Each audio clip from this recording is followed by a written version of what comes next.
কি বিরহ মেনে নিতে।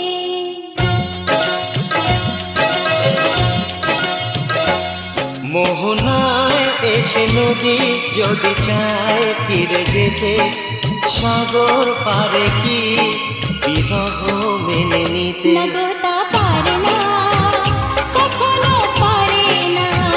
না গো তা পারে না, কখনো পারে না। মোহনায় এসে নদী যদি চায় ফিরে যেতে, সাগর পারে কি বিরহ মেনে নিতে। না গো তা